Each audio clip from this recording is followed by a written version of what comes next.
ہائے friends, ہماری نظر ایک لڑکی پر پڑتی ہے۔ وہ یہاں پر بیٹھی اپنی ٹرین کا ویٹ کر رہی تھی۔ یہاں پر اس کی نظر ایک خوبصورت سے پنک شوز پر پڑتی ہے جو کہ بہت ہی پیارے لگ رہے تھے۔ وہ جا کر ان کو اٹھانے لگتی ہے کیونکہ اس کے آس پاس کوئی بھی نہیں تھا۔ جیسے ہی وہ پہننے لگتی ہے وہاں پر اس کی دوسری کلاس کی فرینڈ آ جاتی ہے اور وہ اس سے شوز لے لیتی ہے۔ وہ کہتی ہے تمہیں نہیں، مجھے سوٹ کریں گے، اور پہن کر وہاں سے جانے لگتی ہے آگے۔ جیسے ہی وہ آگے جاتی ہے اس کو لگتا ہے اس کا کوئی پیچھا کر رہا ہے، اور ایسے ہی اس پہ کوئی اٹیک کرتا ہے جس کی وجہ سے اس کے دونوں پاؤں کٹ جاتے ہیں اور وہ دونوں شوز خون سے لت پت ایک سائڈ پر پڑے ہوتے ہیں۔ اب ہمارا سین شفٹ ہوتا ہے اور ہم ایک بچی کو دیکھتے ہیں جو اپنے ماں باپ کے ساتھ ایک گھر میں رہتی تھی۔ وہاں پر اس کی ماں گھر کے کام کر رہی ہوتی ہے اور اس کی بچی کا اپنے باپ سے بہت اٹیچمنٹ تھی، لیکن اس کے فادر کی ڈیتھ کے بعد اب وہ لوگ اپنا اپارٹمنٹ ڈھونڈ رہے تھے کیونکہ وہ افورڈ نہیں کر رہے تھے بڑے گھر میں رہنا، اور یہاں پر وہ ایک بہت ہی پرانے خستہ حال اپارٹمنٹ میں آ جاتے ہیں۔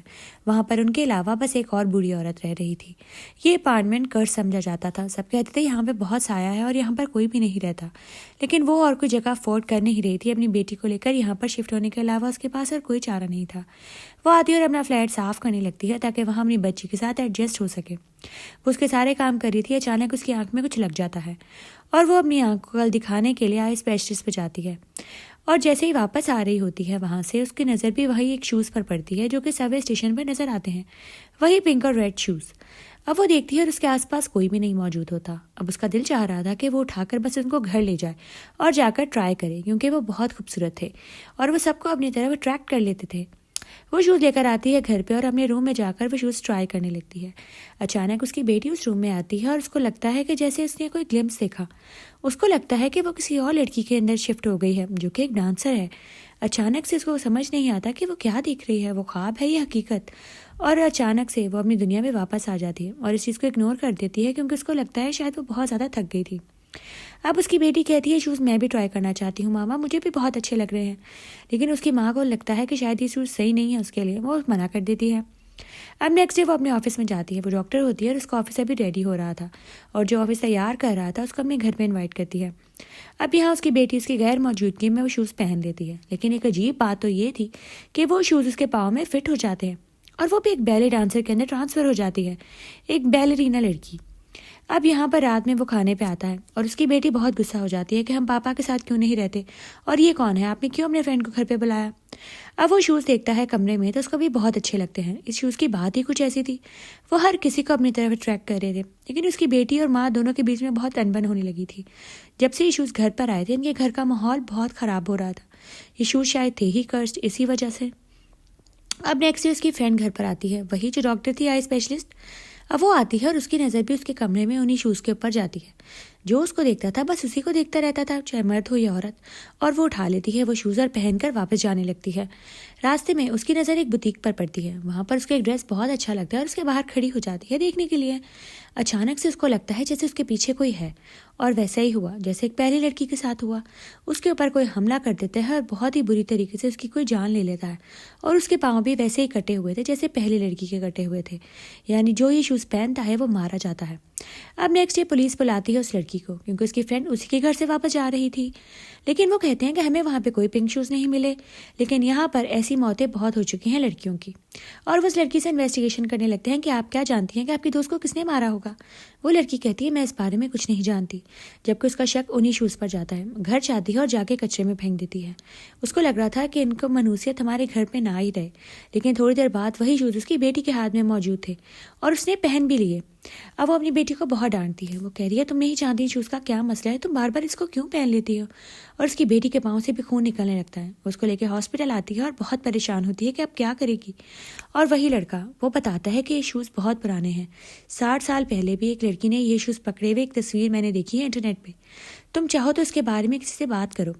وہ عورت کہتی ہے کہ جو بلڈنگ میں عورت تھی وہ دیکھ کر بہت گھبرائی تھی، شاید وہ اس بارے میں کچھ جانتی ہو، وہ بھی بہت بوڑھی ہے، شاید اس شوز کی حقیقت اس کو پتا ہو۔ اب اس کے پاس جاتے ہیں، پہلے تو وہ کچھ نہیں بولتی، وہ کہتی ہے میں شوز کے بارے میں کچھ نہیں جانتی، لیکن پھر وہ اس کو تھوڑا بہت پیسے دیتے ہیں، تھوڑا لالچ دیتے ہیں اور وہ مان جاتی ہے بتانے کے لیے۔ وہ کہتے ہیں کہ یہ شوز ایک لڑکی کے تھے. وہ ایک بہت ہی بڑی ڈانسر تھی اور میں اس کے گھر کام کرتی تھی. یہ سب میں نے اپنی آنکھوں سے دیکھا. اس کے دوست اور اس کے ہی دوست نے اس کو مار دیا. اس کا بوائے فرینڈ اس کے دوست کے ساتھ ہو گیا اور اس کو چھوڑ کر چلا گیا. اور یہاں پر وہ شوز دیکھ کر اس کے اندر بہت غصہ آ گیا. اس کو لگا کہ یہ شوز صرف اسی کے ہو سکتے ہیں اور اس کے دوست نے کسی اور کو کیوں دیے اور اس نے اس کو مار دیا. یہ شوز بہت ہی تب سے کرسڈ ہیں کیونکہ وہ لڑکی بھی ماری گئی جس نے دیے تھے اور جس کو نہیں ملے وہ بھی ماری گئی. ان دونوں نے اپنی دوست کو مار دیا اور شادی کر لی. اب ان کی شادی کے بعد بھی وہ لڑکی واپس آ گئی جس کو انہوں نے مارا تھا اور وہ آ کے ان کی شادی والے دن سب کچھ برباد کر گئے. جیسے ہی وہ دلہا دلہن بنے ہوئے تھے اس لڑکی نے آ کر ان دونوں کو مار دیا کیونکہ انہوں نے اس کو دھوکہ دیا تھا. وہ برداشت نہیں کر سکی کہ اس کی دوست اور اسی کے بوائے فرینڈ نے اس کو دھوکہ دیا اور وہ لڑکی وہیں ماری گئی. ان دونوں کو بہت بروٹلی اس نے ان کی شادی والے دن ہی مار دیا اور یہ شوز اس نے اس وقت پہنے ہوئے تھے اور یہ شوز تب سے کرسڈ ہیں جب سے ان دونوں کا قتل ہوا. انہوں نے بہت لوگوں کی جان لی ہے. اب اس لڑکی کو آئیڈیا ہو گیا تھا کہ میں اسی لڑکی کے کافن میں ڈال دیتی ہوں تاکہ اس کی روح کو سکون مل جائے اور وہ ایسا ہی کرتی ہے. وہ اس کی گریو کھدواتی ہے اور وہ شوز اسی کے کافن میں ڈال دیتی ہے تاکہ اس لڑکی کا غصہ ٹھنڈا ہو جائے اور وہ دوبارہ واپس نہ آ کے کسی کو نقصان نہ پہنچائے. اب وہ اپنے گھر جانے لگتی ہے کیونکہ وہ جان گئی تھی کہ اب اس کے گھر میں سکون ہو گیا ہوگا. وہ اپنی بیٹی کے لیے بہت فکر مند ہو رہی تھی اور جیسے وہ اپنے گھر کے لیے نکلتی ہے وہاں پر اس کی بیٹی وہی شوز پکڑے کھڑی تھی جس کو دیکھ کر اس کو یقین نہیں آ رہا تھا کہ وہ واپس کیسے آ سکتے ہیں. وہ اپنی بیٹی کو بہت سمجھاتی ہے لیکن اس کی بیٹی ایک نہیں سنتی. اس کی بیٹی کو یہ پہننے کے بعد احساس ہوا کہ اس نے کیا کیا ہے. اب اس کی ماں اس کے پیچھے بھاگتی ہے کیونکہ اس کو پتہ چل گیا تھا کہ اس کی بیٹی نے اسی کے دوست کو سب کچھ بتا دیا ہے کہ میری ماں نے ہی میرے باپ کو مارا ہے. اب یہاں پر اس کو آئیڈیا ہو گیا تھا کہ وہ خود اپنی بیٹی کو نقصان نہیں پہنچا رہی, وہی چڑیل اس کی بیٹی کو نقصان پہنچا رہی ہے اور وہ اب اس کے جسم میں سے باہر بھی آ گئی تھی. وہ اس کی بیٹی کو مارنا چاہتی تھی کیونکہ یہ لڑکی وہی تھی جس نے اپنی دوست کو دھوکہ دیا, اسی کی روح کے اندر تھی اور اپنی بیٹی کو نقصان پہنچا رہی تھی اور اس کی بیٹی وہی والی دوسری لڑکی تھی جس کو اس نے مار دیا تھا. اب اس سے وہ بدلہ لے رہی تھی. اس کو پتہ چل گیا تھا کہ اس روح نے اسے بدلہ لے لیا اور اس لڑکی نے اپنے آپ کو خود ہی مار لیا کیونکہ وہ برداشت نہیں کر سکی اور اس کی بیٹی وہی بیلرینا دوبارہ سے بن گئی. اسی کی ری انکارنیشن تھی وہ اور اس روپ میں دوبارہ خوش رہنے لگی اور اپنے شوز پہن کر وہ ڈانس کرنے لگی جیسے وہ پہلے کرتی تھی اور سارا کچھ یہیں پر اینڈ ہو جاتا ہے. The end.